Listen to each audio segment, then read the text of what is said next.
everybody, and welcome to Taking Control, the ADHD podcast on rashpixel.fm. I'm Pete Wright, and I'm here with Nikki Kinzer.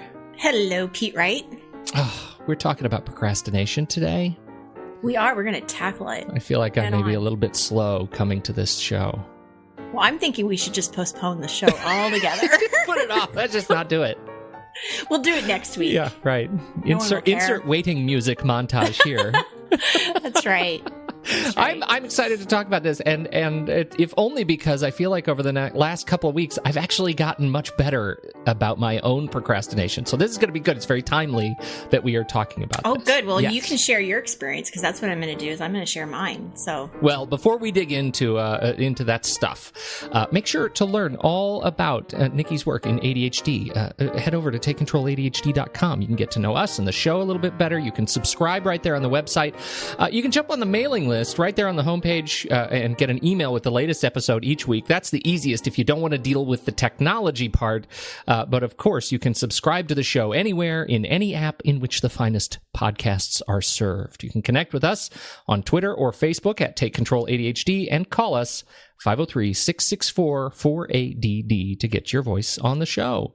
Before I procrastinate anymore, where would you like to start with our conversation about it? Tell the story then of your procrastination. Well, yes, I did an experiment. Is what I did. Science. Yes, it was a science experiment, and so that was fun. Right? Science is fun. Yes, to kind of put a game around it. Science is fun, make yes. it a little bit more interesting. Oh, yeah. But yeah, there were a couple of things on my to-do list. Actually, there were probably more than a couple, several, that weren't moving. They just consistently stayed on that silly list, day after day. And it was getting annoying because what was happening is I would think about them, and I would think about them first thing in the morning, like as I was getting ready for work. Okay, got to get that done. All right.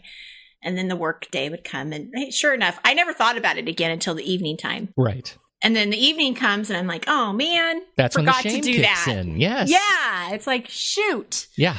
That's that. I still have to do that. Do you really say shoot? That's not what I say.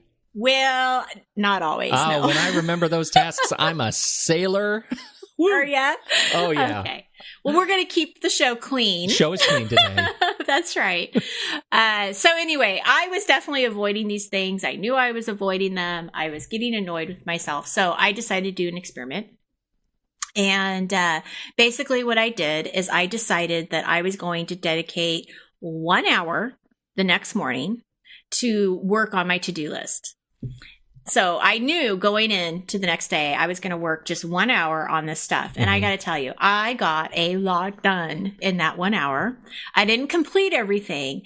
But at the end of the hour, and this was just an hour, I totally felt like Wonder Woman. Oh, totally. That's like awesome. I could fly. Yeah.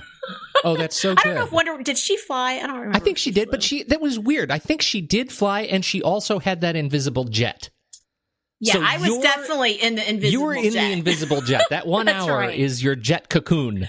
That's right. That's right. So I'll tell you a little bit about what I did, just to give people an idea, not that they probably care about my to-do list. Oh, but, I do. Who cares what they think? I want to hear about it. Maybe they care. I don't know. So I had this thank you card that I needed to send to somebody. And, I actually put a stamp on it and I sent it. Woohoo! Nice. Oh, it's a little thing. Okay, what's next? It is a little thing because that's the stuff that we procrastinate on, right? I mean, I want to send the thank you card out. I certainly do want to do that. But it's the process of writing and then putting the stamp on it and sending it. I mean, it's hard. It's hard. Yes. But I did it. I got it done. And then I had a few emails that I needed to respond to because I had some billing information change and I needed to update my information. So I was getting all of these people that were calling, or not calling, but emailing me saying, hey, we need to update your information. Your invoice isn't going through. So I'm like, ooh, okay. So I went through the emails and updated all of that. I ended up canceling a program that I signed up for that ended up not working for my business. And so that was one of those things that was definitely hanging over my head. It's like I knew I needed to cancel this, but I just hadn't done it. And finally, did that. So that was good. And then I had some emails that I was saving because there was something in the email that I needed to transfer to another file on my computer. Sure. And so I got rid of all of those. So my inbox was actually getting smaller and smaller during this hour. Where does your inbox stand right now? Well, we don't need to talk about that. We are not okay, talking that's about not part of this email. conversation. Okay, good. All right. No. There you go. Now, and then the other thing I did towards the end is I started the beginning of writing a recommendation letter for someone, because I knew I wasn't going to get that done in an hour, but I at least started the process. So these were all kind of minor things. I mean, nothing had a real strict deadline, but they were definitely stacking up and felt really good. Like I said, Wonder Woman, to get this stuff done. But I want to share with you a few observations, because there were some good things that happened in this hour, and then there were some not so good things. Oh. Well, you haven't said anything about the not so good things. Well, things that I've learned, right? That what I'm going to do going into the next hour that I do this. This is really good. And it goes along with what we talked about a little bit last week, which is about the sprints, right? It's this idea behind sprints and setting the time limit. It does some really good things, but I also have learned some lessons in my own sprints. And so this is very timely. Good. Go ahead. Okay, so make sure you document that somewhere next to you so you can bring those back up when I'm done. Yeah, okay. All right. So I think the biggest reason this was such a success was because I did set the intention, right? Yeah. I think intention is huge. Yeah. And so because I planned for it, I was committed to doing it, this happened. And I also wasn't going to let anything else compete with it. So I knew that no matter what came about, I was going to do this hour. So I wasn't going to go back to that excuse of, well, I need to work on this or I need to do this. I was like, nope, this is my time. So definitely was committed to it. Didn't let anything compete to it. And the challenge, though, was not looking and responding to my new email, because I was in my email box. Right. Right. Oh, that's huge. That was hard, because I'm thinking, I don't want anything to compete with this, but at the same time, I see I have new email. So it definitely took some self-discipline not to go there. And I can't even tell you for sure if I didn't go there at all. I probably did peek. I probably did. But I didn't do anything. Like, I didn't respond, but I'm sure I looked at it just because I did. So the challenge and what I would do next time is probably maybe not make this hour have anything to do with email, because it's too tempting to kind of go down a rabbit hole. The other thing that I would do a little differently is I would be a little more intentional about the type of tasks that I was going to do in this hour, because even though I set the intention with the time frame, I didn't know what I was going to do in that hour until I started working. And so I'm just thinking that if I was a little more intentional with the work, then I may have even gotten more done, just because I wouldn't have had to sit there and think about making that decision. So I think a little pre-planning would have been beneficial. Yeah. Now, the other observation that I made that was really, I think, big for me here was the value in breaking larger projects down. And we've talked about this before, but this I really saw with this recommendation letter, right? Because I had to write a recommendation letter for a college student that I work with, and she's applying for a scholarship. I've never written any kind of letter like this before in my life.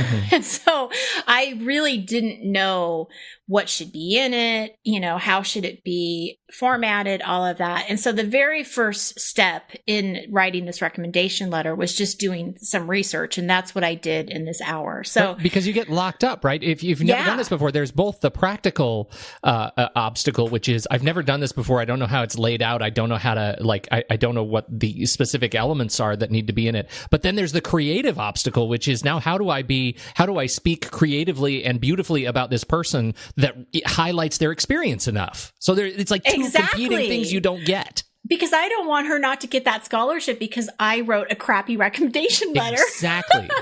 That's why I always write recommendation letters in crayon and try to spill coffee on them. That's right.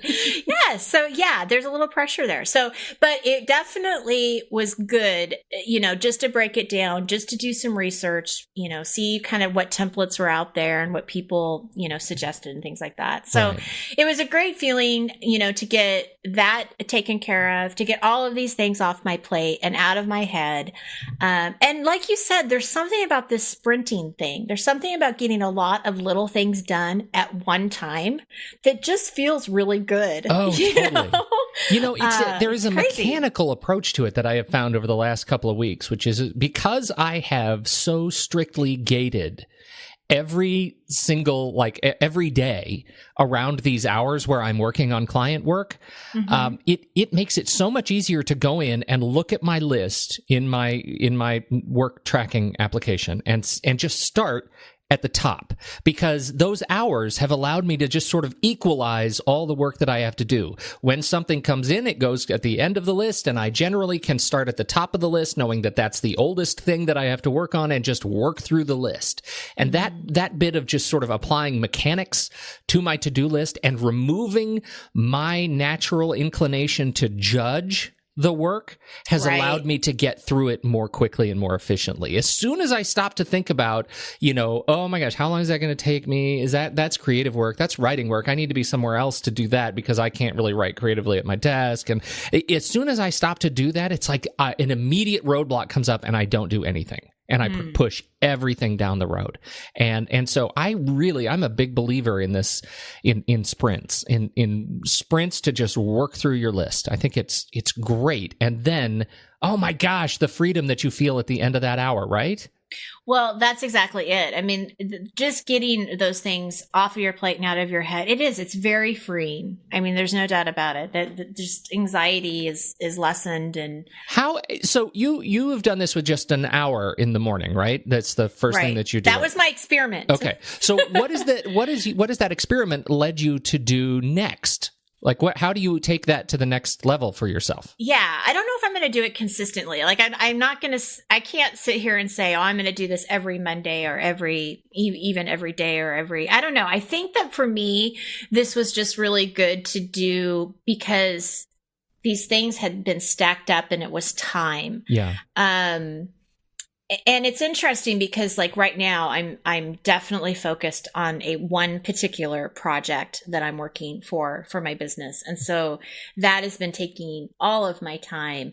Yeah. And there's moments where I'll work on that and I actually do have to sit and say, okay, at the end of this, I need to spend 1 hour on writing a blog post or preparing for this podcast. Like I have to really force myself to think about that. Otherwise, that stuff gets ignored because I'm so focused on this one project. Exactly. So I don't know how to answer your question. I think that for me, what helped and what worked is just because the timing of these things were getting stacked up. And I was telling a client about this actually, and you know what she said? She goes, well, those are like your tolerations. Yeah. And I'm like, yeah, they were. In that case, are. They are. Right. Yeah. You just have to kind of get them, get through them. But, I don't know. What do you think? Would you do it on a consistent basis? Well, I do it because I have to do it on a consistent basis or it just doesn't work. And so for me, because because the work that I'm specifically talking about is work that fits in my 4 hours, and it's 4 hours. It's kind of not really 4 hours because I stop to eat at the end of the first 2 hours, right? There's lunch in there too. Yeah. But that's also made me eat better, right? I take quicker meals, but I generally eat better and I feel better.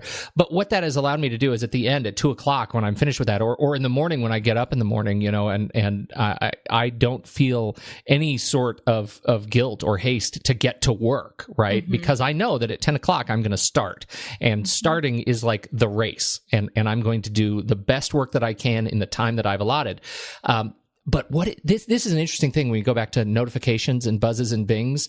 I don't know if I mentioned this before, but I have completely turned off all notifications and email on my iPad, right? So when I'm out and I'm using my iPad and I'm writing, it doesn't interrupt me with work stuff at all, ever.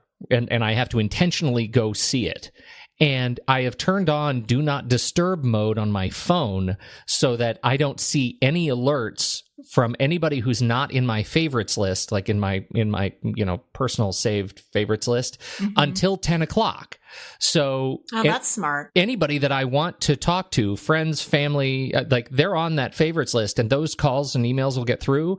But anybody else waits till 10. And that has allowed me to be much more conscientious about the calls and emails that I take, be much more intentional, like you said earlier, be much more intentional about the kind of work that I do and when I do it, so that I'm not doing it all day long every day until late at night. So the level of efficiency that I feel like I'm trying to cultivate is much more intense throughout the 4 hours that has allowed me to really breathe the rest of the time and take on the personal projects to grow my own business. Yeah, right. Outside of that time. So I certainly don't want. I was worried after our last conversation that talking about in terms of these sprints in 4 hours makes me look like a complete slacker, right? Because, he only works 4 hours a day. I assure you that is not true. No, I can assure you, right? I can assure the audience that's not true. It's just that this has helped me to prioritize. And here's an interesting thing. Can I tell you something about the word priority that I found really interesting? Yeah, please. Do you know about the Google Ngram viewer? Have you ever heard of this? No. So the Google Ngram viewer allows you to look through the Google library of scanned books that they have scanned from 1800 to the year 2000. And it lets you search for specific words or phrases or concepts to see when those words, phrases, or concepts began sort of increasing in use in writing, right? So you can search. I know where you're going with this. This is so fascinating to me, right? The word priority did not become pluralized until 1940. Oh, really? Okay. When we use the word priority, and the intention of the word priority is that you get one. There is one thing priority that is above all other things, right? You don't get 5 priorities to search for. That was something that came about in 1940. And if you really look at the use of priorities, it wasn't until 1960 that you see this incredible spike, this curve that goes up to 140% of use over the years, that goes up to today, where, priorities is the thing we think about. But really, if you go back to your day, so interesting, and think about what's the thing you want to do today, it's not allowed to compete with anything else, right? Your priority for the day is the thing that your attention is focused on, and your priority for your sprints is the next thing on your list. And when I started thinking about that really, there's a lot of permission and freedom that comes with thinking about not priorities, what are all the things that I need to do today, which invariably will end up making me feel like just trash because I won't get them all done, versus one thing that I really believe I can accomplish and do well. Because you can only do one thing at a time. Yes. Yeah. Bottom line, right? I love that. And I love looking at this. I find this graph so inspirational because it makes me think I want to work counter to this. I want to work with a priority for my time right now. How am I living and existing and working right now? What is the one thing on my mind? And that is so hard to do. But when you get into that little vibe, when you get into that sort of trench, and you know that you are doing the one thing at the expense of everything else, but you're doing it really well, it feels really good. Well, and it's interesting. I mean, a good timing that you bring this up for this project that I was just telling you about, because this whole week that has been my main priority. And I have had to stop myself when I would get pulled into other pieces of the project. Like, how am I going to market it, and where is it going to sit on my website? You know what I mean? Like all these little things that I have to think about. But I would go back and say, nope, the first thing I got to do is record it. I've got to record, because I'm doing an online training. I have to record the training, and that's the first thing that has to get done. It's the only thing that needs to get done right now. Everything else can wait. And so you just gave me permission to not feel bad about that. As you should have it. And I still have this podcast. I did not procrastinate. People are still hearing us today. That's you right. did not cancel. Good stuff. So good. Well, I'll tell you, Google has graciously made their Ngram viewer embeddable, so I can embed this handy chart right in the website. And so if you want to see it, you can go over to, I think it's books.google.com/Ngram or something like that.